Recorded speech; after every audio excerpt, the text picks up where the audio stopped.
(16장) 같이 읽겠습니다. 여호와께서 사무엘에게 이르시되 내가 이미 사울을 버려 이스라엘 왕이 되지 못하게 하였거늘 내가 그를 위하여 언제까지 슬퍼하겠느냐.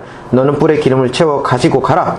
내가 너를 베들레헴 사람 이새에게로 보내리니 그는 내가 그의 아들 중에서 한 왕을 보았느니라 하시는지라. 하나님이 사울을 이제 버리겠다 이렇게 얘기를 했죠. 사울은 계속 불순종을 했죠. 사무엘이 계속 울면서 하나님께 기도를 한 겁니다. 계속 슬퍼한 거죠. 물론 사울이 하나님이 택한 그런 왕이 아니었다는 것은 사무엘이 알고 있었습니다. 이제 사울이 패하게 됐습니다. 이건 예견된 것이었어요. 하나님이 택한 그런 왕도 아니었고 백성들이 원했던 그 이방 나라와 같은 그러한 출중한 외모를 가지고 리더십을 가지고 할 수 있을 거라고 생각했던 그런 사울 왕을 하나님께서 뽑으셨기 때문에 끝에는 안 좋은 결말을 맺게 되리라는 것은 이미 다 예고된 상황이었습니다. 그래서 결국은 사울은 인간적인 면모를 계속 보이면서 하나님의 말씀에 순종치 아니하고 하나님을 두려워하지 않았습니다. 공식적으로 폐위된 건 아니지만 하나님이 이제 이미 버렸다고 얘기를 하셨기 때문에 이제 사울의 나락은 계속 이어지게 될 것이죠. 한 왕을 받듭니다. 이것은 바로 하나님이 택한 사람이었어요. 하나님이 택한 왕, 바로 이제 다윗 왕을 말하는 거겠죠. 2절 사무엘이 이르되 내가 어찌 갈 수 있으리까. 사울이 들으면 나를 죽이리다 하니 여호와께서 이르시되 너는 암송아지를 끌고 가서 말하기를 내가 여호와께 제사를 드리러 왔다 하고. 자, 이게 뭐냐면 이제 사울과 사무엘은 보지 못하는 관계가 됐어요. 그래서 만약에 사무엘이 기름을 가지고 또 다른 왕을 선택하러 간다라는 거에 사울의 귀에 알려지게 되면 사울은 사무엘을 죽일 거라는 거죠. 그래서 하나님이 꾀를 생각해냅니다. 어떻게 꾀를 냈냐면 너는 제사를 지내겠다. 암송아지 끌고 가라. 이게 뭐냐면 이제 신명기 21장에 나오는 건데 미해결된 그 살인사건이 일어나게 되면 어느 지역에 살인사건이 일어나게 되면 그 지역으로 제사장이 가서 암송아지를 끌고 가서 이제 회개의 그런 속죄의 제사를 드리게 되는 게 있습니다. 사울한테 보고를 해야 되겠죠. 원래 사무엘이 돌아다니는 그 지역이 있습니다. 미스바라든지 길갈이라든지 이런 데 들어가면서 말씀을 전했는데 여기는 지금 하나님이 가라고 했던 그 베들레헴 지역은 다니던 루트가 아니었어요. 그래서 다른 곳이었기 때문에 사울에게 말을 해야 되겠죠. 제가 이쪽으로 갑니다. 그럼 왜 가냐? 그랬을 때 제가 왕을 세우러 갑니다. 이러면 안 되잖아요. 그래서 제사를 지내러 간다. 이렇게 임무를 말하게 하나님이 시켰습니다. 3절 이새를 제사에 청하라. 이새가 누구냐면 다윗의 아버지죠. 내가 내게 행한 일을 가르치리니 내가 내게 알게 하는 자에게 나를 위하여 기름을 부을지리라. 하나님이 택한 사람에게 기름을 부으라. 그럼 이새의 아들 중에서 한 명이겠죠. 사무엘이 여호와의 말씀대로 행하여 베들레헴의 이름에 성읍 장로들이 떨며 그를 영접하여 이르되 평강을 위하여 오시나이까. 그 성읍에 있는 장로들이 있겠죠. 베들레헴에. 그 왜 떨면서 그랬냐면은 사울의 명을 받아서 와서 또 누군가 죽이지 않을까. 그 전에 무슨 사건이 있었습니까? 아멜렉 족속의 그 아각 왕을 잡아서 사무엘이 그냥 확 찢어 죽였잖아요. 그러니까 그런 여러 가지 사건들을 통해서 사울이 통해서 이제 겁을 먹었던 것이죠. 그리고 사울이 또 제정신이 아니라는 것도 사람들이 다 알고 있었죠. 그래서 혹시나 우리 중 누군가를 또 죽이러 온 건 아닌가 막 이런 두려움이 있었던 것이죠. 그래서 5절에 이르되 평강을 위함이니라. 내가 여호와께 제사하러 왔으니 스스로 성결하게 하고 와서 나와 함께 제사하고자 하고 이새와 그의 아들들을 성결하게 하고 제사에 청하니라. 그래서 이새의 집에 가서 그 아들들이나 이새에 성결하게 해서 와라. 제사 지내기 위해서는 먼저 목욕을 해야 되고요. 그 다음에 새로운 의복을 입어야 되고요. 그리고 잠자리 같은 거, 남자 여자 그 성적인 잠자리도 어느 정도는 하지 말아야 되고요. 그리고 죽은 사체들 있죠. 뭐 새가 죽어 있다든지 동물이 죽으면 그것도 만지면 안 되고 그러한 정결의식, 그 정결한 상태에서 참석을 해야 됩니다. 그래서 그런 성별 감독을 하는 그런 역할을 이제 하라고 해서 제사에 청한 것이죠. 6절 그들이 오매 사무엘이 사무엘이 엘리압을 보고 마음에 이르기를 여호와의 기름 부으실 자가 과연 주님 앞에 있도다 하더니. 자, 첫째 아들 왔습니다. 엘리압, 이새 아들, 다윗의 형이죠. 엘리압이 왔는데 이건 왕감이야. 인간의 눈으로 사무엘이 본 거죠. 사무엘도 이렇게 실수를 하는 거예요. 사무엘이 인간의 눈으로 본 거죠. 왕감이다 하고서 결론을 내립니다. 근데 7절에 여호와께서 사무엘에게 이르시되 그의 용모와 키를 보지 말라. 내가 이미 그를 버렸노라. 내가 보는 것은 사람과 같지 아니하니 사람은 외모를 보거니와 나 여호와는 중심을 보시니라 하더이다. 외모와 키를 보지 말라. 내가 이미 그를 버렸다. 이거 누구한테 한 말이죠? 사울한테 한 말입니다. 사울을 예를 들어서 엘리압을 그냥 얘기를 한 거예요. 그러니까 사무엘이 딱 무슨 생각이 들었어요? 아, 맞다. 아, 또 여기 내가 실수를 했구나. 용모와 키를 보고선 장군감이다라고 했네. 엘리압도 마찬가지네. 근데 하나님이 왜 이런 표현을 했을까? 내가 이미 그를 버렸노라. 이게 사울이죠. 그러니까 사울처럼 사울을 보듯이 보지 말라. 그러니까 엘리압도 그렇게 본 거죠. 사무엘이 잠깐 동안이라도 장군감이라 본 거죠. 사울을 연상하게 한 겁니다. 의도적으로 이렇게 성경 기자는 기록을 한 겁니다. 그래서 인간은 자꾸 외모를 보는 거예요. 하나님은 중심을 보신다. 중심. 8절 이새가 아비나답을 불러 사무엘 앞을 지나가게 하매 아비나답 이번엔 아비나답이었어요. 사무엘이 이르시되 이도 여호와께서 택하지 아니하셨느니라 하니 아비나답도 아니었어요. 그 다음 9절 이새가 산마로 지나가게 하며 사무엘이 이르되 이도 여호와께서 택하지 아니하셨느니라 하니 산마도 아니었어요. 10절 이새가 그의 아들 7을 다 사무엘 앞으로 지나가게 하나 사무엘이 이새에게 이르되 여호와께서 이들을 택하지 아니하셨느니라 하고 다 지나갔는데 없어. 이새 아들이라고 분명히 얘기했는데 다 지나갔는데. 11절 또 사무엘이 이새에게 이르되 내 아들들이 다 여기 있느냐. 이새가 이르되 아직 막내가 남아있는데 그는 양을 지키나이다. 사무엘이 이새에게 이르되 사람을 보내어서 그를 데려오라. 그가 여기 오기까지는 우리가 식사 자리에 앉지 아니하겠노라. 이게 아직 막내가 남아있는데 이 말하기 전까지는 아들 취급도 안 했어요. 그리고 이게 아직 막내, 이 막내라는 뜻이 원래 가장 작은 애가 있는데 꼬맹이가 있는데 이 뜻이래요. 가장 작은. 그러니까 키로 봐서 사울이나 이런 왕감들은 다 키가 크고 웅장하고 뭔가 외모가 장군감인데 막내는 이 작은 애야. 꼬맹이라는 뜻이야. 그리고 양 지키는 사람, 양 지키는 애야.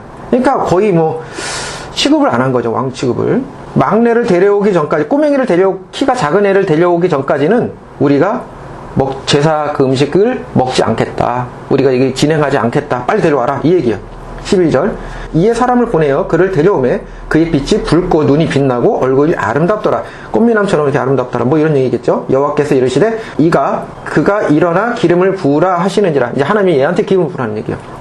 보기에 얼굴이 붉고 눈이 빼어나고 총명한 그런 외모를 갖고 있다는 얘기죠. 키가 작지만 첫 번째 이제 의미는 그렇게 외모가 그렇다 하더라도 이거는 하나님이 중심을 보시는 거지 그걸 보시는 게 아니다. 뭐 이런 뜻도 있겠고, 두 번째는 이건 범상치가 않은 뭔가가 있다. 영적으로 우리가 아기 모세가 태어났을 때 모세를 딱 봤을 때 아름답다고 그런 표현이 있습니다. 그러면서 이제 갈대 상자에서 이렇게 탈출을 시켰지만 그런 느낌, 뭔가 하나님이 함께 하시는 그러한 뭔가 총명함과 영빨이 있다. 뭐 이런 느낌이 있을 수도 있겠죠. 그래서 범상치 않은 사람입니다. 하나님이 함께 하시고 있다. 이걸 느낀 것 같습니다. 13절 사무엘이 기름 뿔병을 가져다가 그의 형제 중에서 그에게 기름을 부었어요.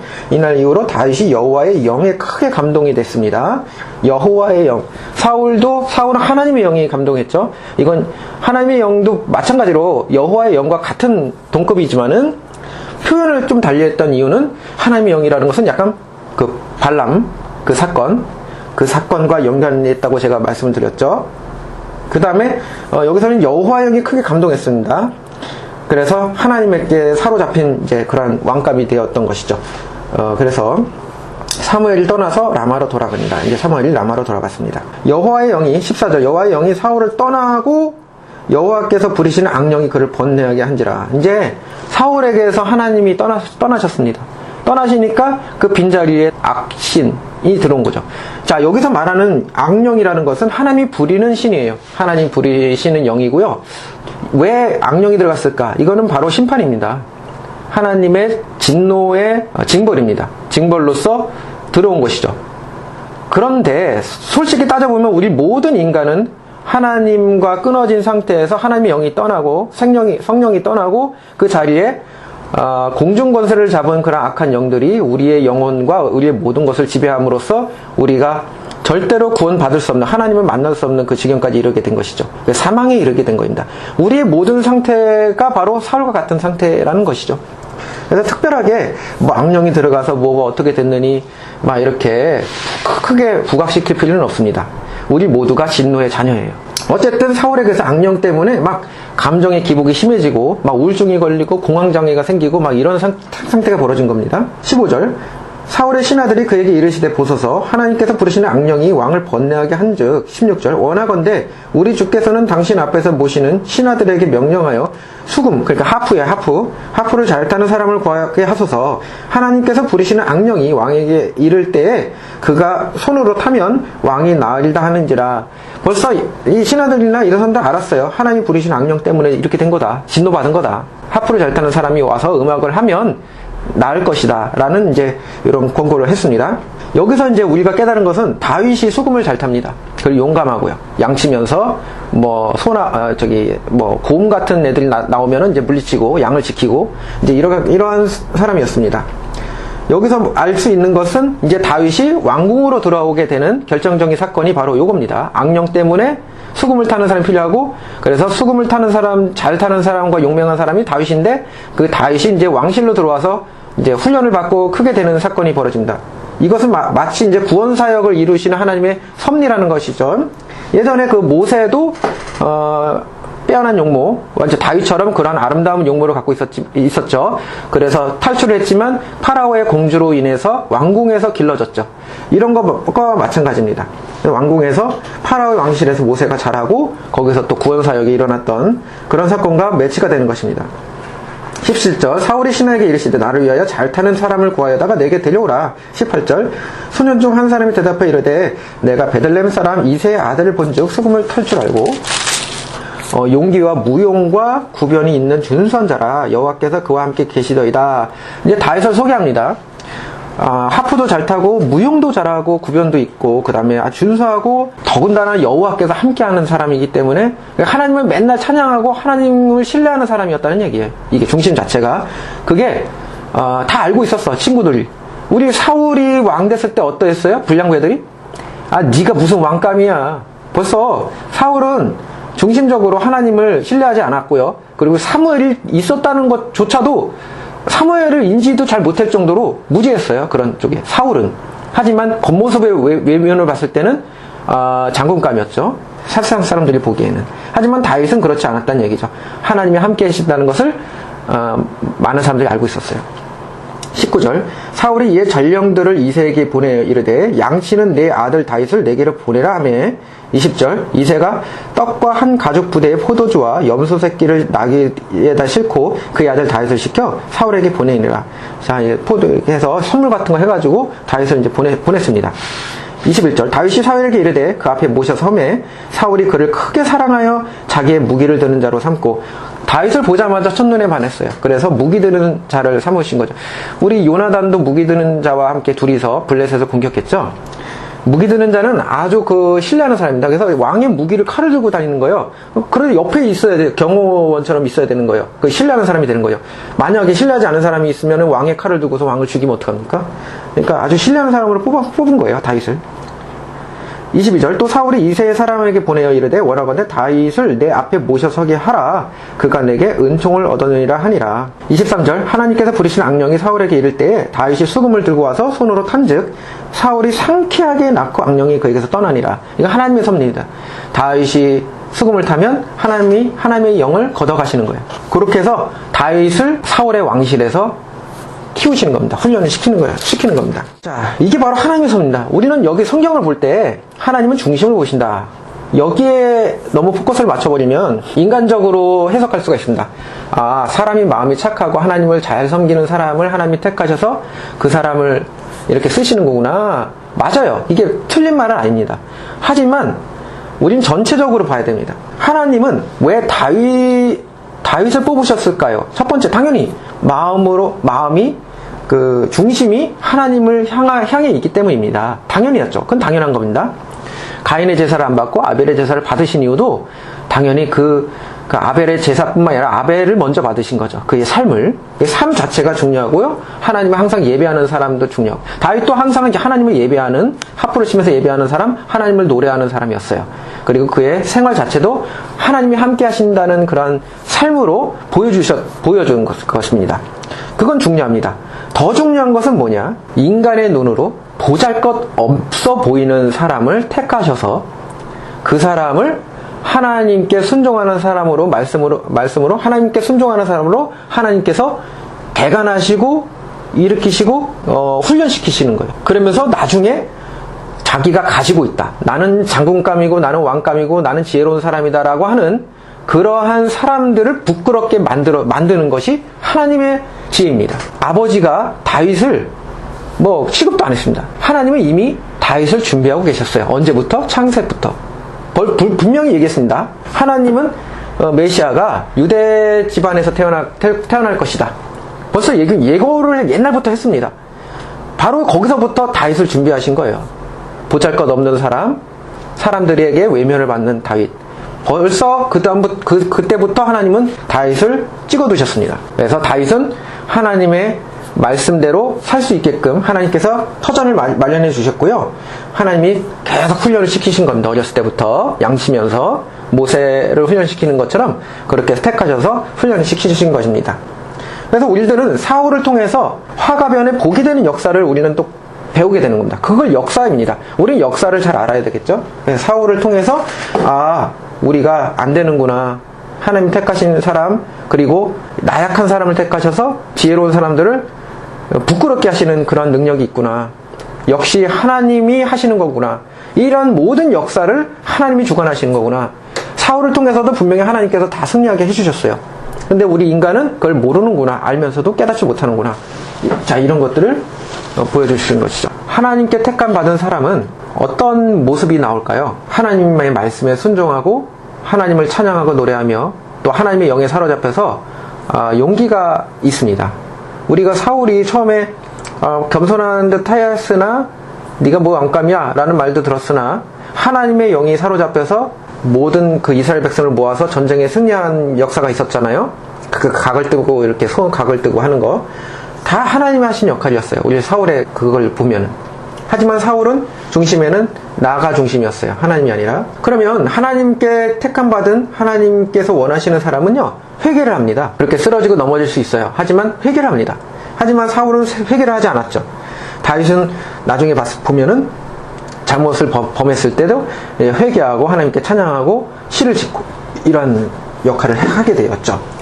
그래서 우리 중심을 보면은 정말 우리는 하나님께 택함 받은 사람인가, 우린 구원 받은 사람인가는 우리가 정말 회개하고 통회하는 심정이 있는가, 이제 이런 것들도 좀 자기 내면을 볼 수가 있어야 되겠습니다. 우리가 사람들을 볼 때도 외모로 보지 말고 하나님처럼 좀 중심을 보려고 많이 노력을 해야 되겠어요.